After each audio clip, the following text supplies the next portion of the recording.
thunder of jets in an open sky, a streak of gray, and a cheerful... A loop, a whirl, and a vertical climb, and once again you'll know it's time for the adventures of Rocky and Bullwinkle and friends. Starring that supersonic speedster, Rocket J. Squirrel, with his pal Bullwinkle the Moose, and a host of others. Hurry, Bullwinkle! The show's about to start! I'm coming as fast as I can. Wave to the people! Yay! Now what are you doing? Signing autographs. Let's see. John Smith. But your name is Bullwinkle. I know, but that's hard to spell.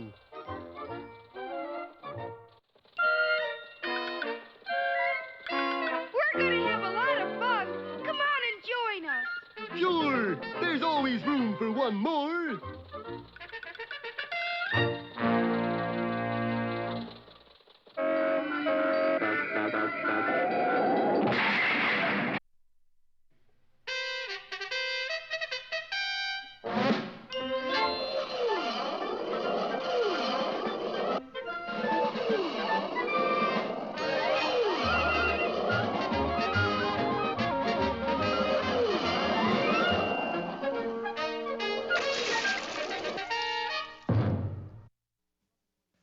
Well, Colonel McCornpone didn't know what he was starting when he sponsored a treasure hunt for a pot containing $1 million in Confederate money.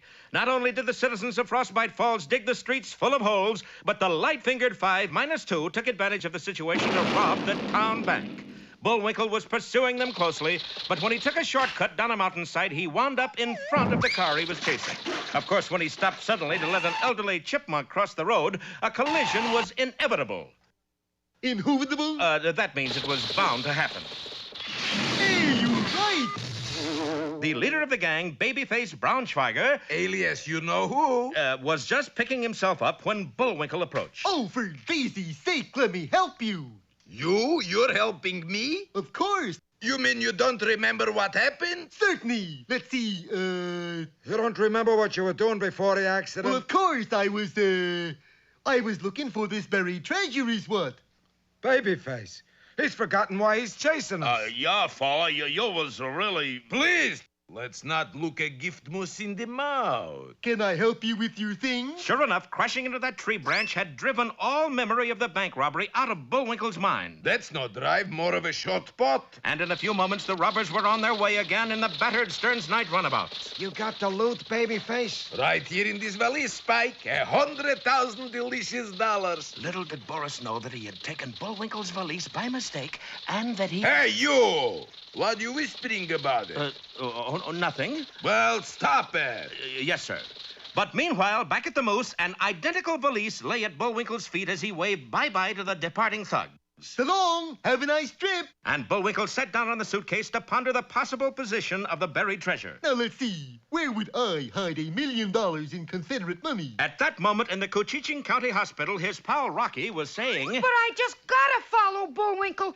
I'm sorry, Mr. Squirrel. Doctor's orders are to keep you under observation. But that's easy. And a few moments later, Rocky zoomed out of the hospital window, while inside he was still under close observation on television. That's nice. No temperature. Bullwinkle, meantime, was puzzling out the latest clue to the hidden Confederate money. The picayune pot is not obese. It's about the size of a straw valise. Must be the same size as this here suitcase. And sure enough, as he picked up the valise, it fell open, and the astonished Bullwinkle was up to his moose hocks in money. Oh, boy! Of course, his addled brain didn't recognize it as the stolen bank money. To him, it was only... The picayune pot! I found it! Oh, boy! But then as he looked at the bills more closely, Bullwinkle became a little puzzled. This doesn't look like real Confederate money to me. At last, light was dawning in Bullwinkle's brain. He realized at last what he really held in his hand. Yes! It's counterfeit Confederate money! Oh, dear. And Bullwinkle scraped the money together. Well, most of it anyway, and started off down the road, leaving a trail of perfectly good $10 bills behind him. Well, easy come, easy go. Oh, the waste. And what will Boris do when he finds that the suitcase he holds contains 4 pairs of socks and a couple of peanut butter sandwiches? You're whispering again. Speak up or... Be with us next time for Bucks for Boris or the Green Paper Caper. That's better.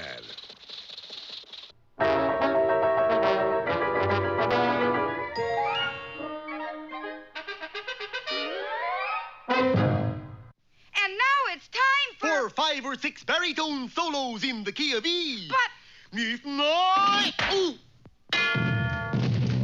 now for another of our special features. Should have tried E flat.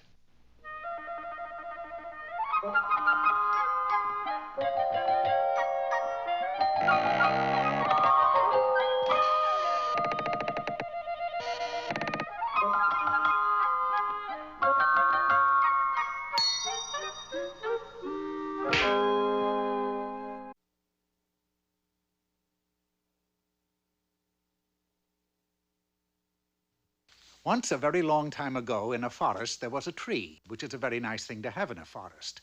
Now, in this tree, there happened to live a funny little man in a green suit with a pointed cap. He didn't live there alone, for he had a son, who was also a funny little man in a green suit with a pointed cap. Then one day, the son came to his father with a question that he had been wondering about for 50 years. How come we got to live in a tree? Because we're not ordinary folks, boy. How so? We're magic. Magic? Yep. How so? Well, you know how sometimes folks get into trouble, and then they meet a funny little man who makes a deal to help them out, and he does little magic, and then later on they write a fairy tale about it? Yeah? Funny little man, that's us. And being that it was his son's 600th birthday, the little man went on to say, And now, sonny boy, it's time for you to go out into the world and make a name for yourself. If I do real good, will they write a fairy tale about me? Without a doubt. The son was very excited about this prospect, and bidding his father farewell, he skipped happily out of the forest and set out to make a name for himself. In the village nearby, there was a miller who was very poor, but as luck would have it, he had a very beautiful daughter. Now, it so happened that one day, the miller had occasion to speak to the king. I got a daughter who can spin gold out of straw. Spin gold out of straw? Yep. Bring this girl to my castle tomorrow, and if she can do as you say, I shall take her for my bride. Good day. Father, what did you tell him a thing like that for? So that he'll marry you. We can live in a palace in comfort. But I can't spin gold out of straw. You know that. Yeah, I know it, and you know it. But the king doesn't know it. And we sure won't tell him. The next morning, the king placed the unfortunate miller's daughter in a room of the castle with a spinning wheel and a stack of straw. Now spin that straw to gold, or else. Thereupon, he carefully locked the door, and she remained alone. I don't want to be, or else. She began to softly weep. Now, the funny little man in the green suit with the pointed cap had heard about the young girl's plight, and he knew that this was the chance that he had been waiting for, so into the room he hopped. How do you do? Who are you? I'm a funny little man in a green suit. You could say that again. I'm a funny little man. Never mind. What do you want? I will spin that straw to gold for you if you will give me your first child after you become queen. My first child? Why that? Who knows? Makes the plot better. It was agreed, and the little man jumped to the wheel and in no time at all had spun a room full of gold. When in the morning the king found everything as he had wished, Wow! I'm rich! They were married, and the miller's daughter became queen. About 2 years afterwards, a beautiful child was born, and the little man appeared once again. Hi, I came for the kid. But you can't have my child. What will you do with him? Dress him in a green suit, make a funny little old man out of him. What else?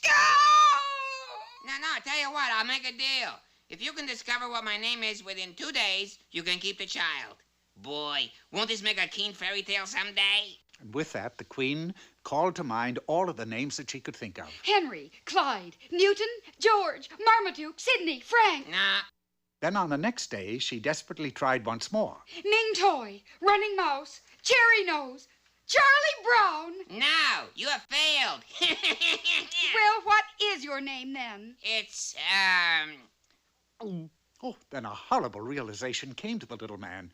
He didn't know what his name was. Wait here. I'll be right back. He dashed into the kingdom to see if he could find anybody who could tell him what his name was. Do you know me? No, I can't say I do. And with any luck, I never will. He asked everyone he chanced to meet, but nobody could tell him who he was. Finally, out of desperation, he went to an old wise man who lived in a hole in the ground. No, I don't know your name, but I know how you can find out. Tell me, quick. Get yourself a mailbox. Sooner or later, somebody will send you a letter. Then all you have to do is see what name is on the envelope. That was it. He was truly a wise man. Oh, I don't know. If I had any brains, I wouldn't be living in a hole in the ground. Now, would I? The little man did as he was instructed, and before long, he did receive a letter. He eagerly looked at the envelope, but when he saw what his name was, he was shocked. Rumpelstilskin? What kind of a name is that? I can't go back to the Queen and tell her that my name is Rumpelstilskin. I'd be the laughingstock of the kingdom. And so the Queen and her child lived happily ever after, for she never saw the funny little man in the green suit again. In fact, nobody ever saw the little man again because he was so ashamed that he changed his name to Louis Smith. And we all know that there's never been a fairy tale about Louis Smith. That is, until just now.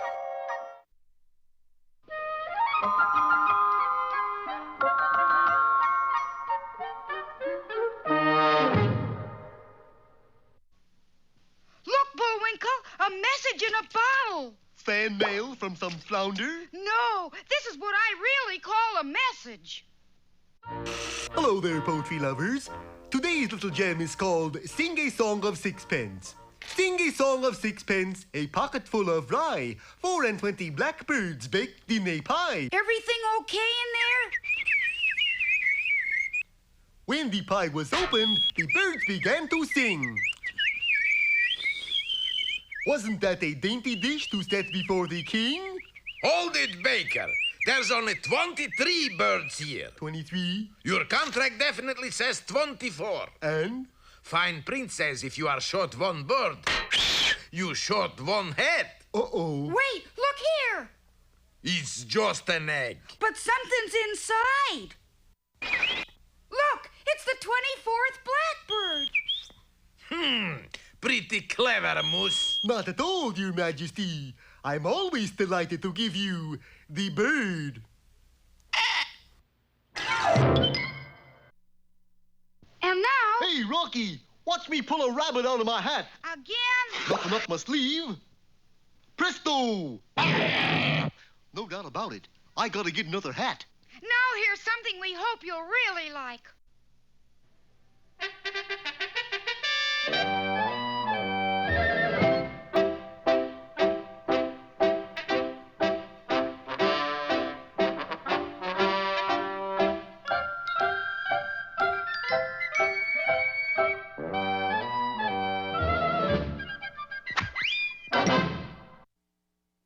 Peabody here. The dictionary defines the word Louis as a gold coin or an officer in the army. However, today Sherman and I are going to come in contact with another Louis, the 16th, King of France. The way back's all set, Mr. Peabody. For France, Sherman? Yes, sir. For the year 1788? Yes, sir. Then we're off. In its usual flawless manner, the Wayback Machine teleported us to the palace at Versailles. It was a scene of wild disorder. Search everywhere. He must be found. I don't like the looks of this. Gee, you don't suppose someone tried to assassinate King Louis? The answer to that question lay in the royal kitchen. It was there we came across the king's lovely wife, Marie Antoinette, who was mixing up a batch of French dressing. Why are you crying, Mrs. Antoinette? It is Louis. He has been gone since last week, and I fear he has met with foul play. We joined in the search for the king. You are wasting your time, monsieur. There is not so much as a clue in this palace. Well, the guard was mistaken, for Sherman uncovered one. Look at this, Mr. Peabody. The word steel is scratched into the top of the grand piano. Shouldn't it be wood? I moved a tall decanter off the lid and further uncovered the word bass. That don't mean nothing. There is a steel company in Paris named Bass. There is also a prison in Paris with the name of Bastille. Come, Sherman, we're off. I tell you, you are wasting your time. Within an hour, we reached France's most notorious prison. I am most sorry, monsieur, but the prisoners in the Bastille are not allowed visitors. But I'm certain the king is somewhere in here. Ridiculous! How could the king be in here? Let us in and we'll find out. No! The only way you can enter is with a pass signed by the Minister of Prison. Where does he live? Cell 433 is a prisoner too, and is not allowed visitors either. Bonsoir. But just around the corner from the Bastille, a balloon salesman had set up shop. Balloons for sale. Get your balloons here. 15 balloons, please, and 1 pin. What are you going to do with 15 balloons, Mr. Peabody? I would like to know what he's going to do with the 1 pin. I instructed the balloon salesman to tie the balloons together and then hand them to Sherman and me. We grabbed hold and immediately soared up into the sky. At a point directly over the Bastille, I brought the pin into play. We're dropping, Mr. Peabody. Indeed, we were, right into the Bastille. And once inside, we examined every cell, searching for Louis XVI. It was on the 3rd floor that we found him. Louis? Oui? Who are you? That doesn't matter. What does matter is that we get you out of here. Your Majesty, why did you scrawl the word Bastille on your piano? I did not scroll it. The piano was made here in the Bastille. Then why did you come here? To get a stool. What good is a piano without a stool? Unfortunately, a guard thought I was a prisoner trying to escape and put me in this cell. Did you tell him you're the king? Oui, and he told me he is the queen. Suddenly, a guard appeared with a tray of food and slid it under the cell door. That gives me an idea. Come, Sherman. By breakfast, King Louis will be free. Sherman and I applied for a job as prison cooks. But how will peeling potatoes get the king free? You'll see, my boy. You'll see. Good morning, Monsieur Cook. What are you feeding the prisoners for breakfast? Slop? No, of course. Pancakes. Very well. I take the prisoner who thinks he is king eats hot cakes. Put them on this plate. 1, 2, 3, 4. 110, 111. Hey, Monsieur Cook, it is piled so high with food I cannot sleep it under the cell door. Well, I can't help that. Cut down the size of the door. As I had it figured, the door would have to be greatly widened to allow this plate to go through. Quick, Your Majesty, sir. Follow us. With King Louis bringing up the rear, we ran through the Bastille and made our exit through a side door. We better not stop, Mr. Peabody. Those guards are sure to try to catch up with us. There's no hurry. You see, instead of using baking powder and those hot cakes, I used blasting powder. Oh, how can I thank you, Monsieur Peabody? You have saved me. Oh, think nothing of it, Your Majesty. Well, there goes the King of France. Yes, and look who's coming. It's an executioner, and he's entering the Bastille. He came all the way from Ireland, Sherman, and he'll turn out to be France's most awesome executioner. An Irishman, Mr. Peabody? That's right. His name is O'Teen, Gilbert O'Teen. I never heard of him. You never heard of Gil O'Teen?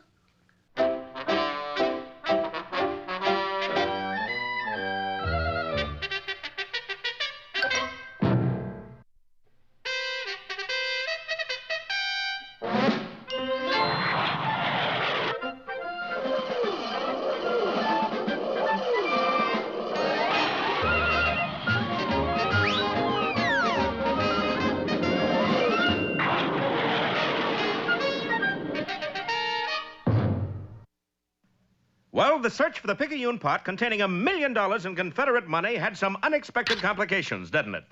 The bank was robbed, Rocky was sent to the hospital, and Bullwinkle was chasing the bandits on his bicycle. He had a slight controversy with a tree trunk, though, and forgot why he was following babyface Braunschweiger and his light-fingered 5-2. As a result, when he opened the rubber suitcase instead of his own and found it stuffed with greenbacks, he could only find one reason for it. It's counterfeit Confederate money. And Bullwinkle carelessly began to lug the suitcase back to town, little realizing that those $10 bills fluttering in the breeze were real, honest-to-goodness U.S. money. Meanwhile, babyface Braunschweiger had reached his hideout and was preparing to divide the loot. He didn't know that he had Bullwinkle's suitcase containing 3 pairs of socks and a peanut butter sandwich. Come on, babyface, quit stalling. Yeah, come across what I share before we get annoyed. Tut, fellows. Do I look like double-crosser? Yes. Just asking. Well, we'll just open... Ooh. What's the matter? On second thought, why don't we wait till later to divide it? How much later? How about next Groundhog's Day? If I see my shadow, we open suitcase. And if you don't?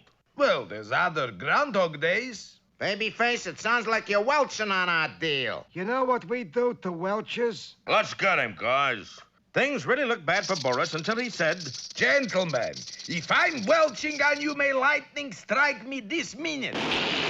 But amazing though it may seem, when the air cleared, the only man left unharmed was Boris Badenov himself. Not so amazing. Look. Good heavens, a lightning rod. Certainly. With my reputation, I can't afford to take chances. Of course, it didn't take Boris long to figure out what had happened. If I got peanut butter sandwich, Moose must have money. And Boris prepared to leave. Oh, what will he do to our friend Bullwinkle? Don't dare. Meanwhile, Rocky had left the hospital and was zooming through the air searching for his pal. Gee, I can't see him anywhere. Hey, Bullwinkle! Of course, the plucky squirrel's voice would not carry far enough, but Rocky was equal to the occasion. He pulled out a genuine Frostbite Falls Mother Moose call. Far away, Bullwinkle was amusing himself and breaking a federal law by cutting out pictures of the presidents. They'll look keen in my scrapbook. Suddenly, a strange sound came floating through the air. Yes, it was a blast from the Mother Moose call. Bullwinkle's response was instantaneous. Coming, Mother. Drawn by the irresistible appeal of the moose call, Bullwinkle drew nearer and nearer to his friend. But unfortunately for our heroes, somebody else had heard that moose call. Somebody who wished no good for our friends. Somebody who... Stop with the somebody who already. Give the name. Very well, Boris Badenov. Ta-da! Had also heard the sound and whipped out a small but invaluable anthology, the Pocketbook of Fiendish Plans. Oh, boy. And just a short distance away... You called? Hokey Smoke, who are you? Allow me to introduce myself, Yankee. Honey Child Moose Moose, bride from the Everglades. Honey Child Moose Moss. Yep, just arrived from below the Moose and Dixon line. Well, I'm pleased to meet you, Miss Honey Child. And so Rocky's gallantry and good manners take him close to fearful jeopardy. Is that Fearful J Jeopardy? Don't miss our next episode when Moose meets Moose, or Two's a Crowd. Well,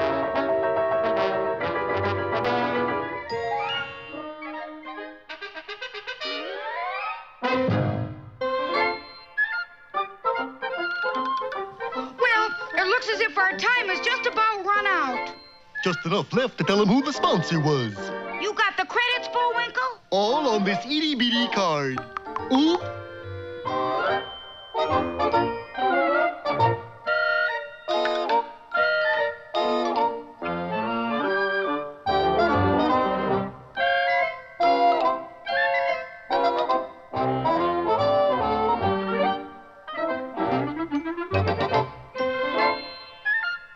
We're late again, Bullwinkle. Right. Bye now. See you next time.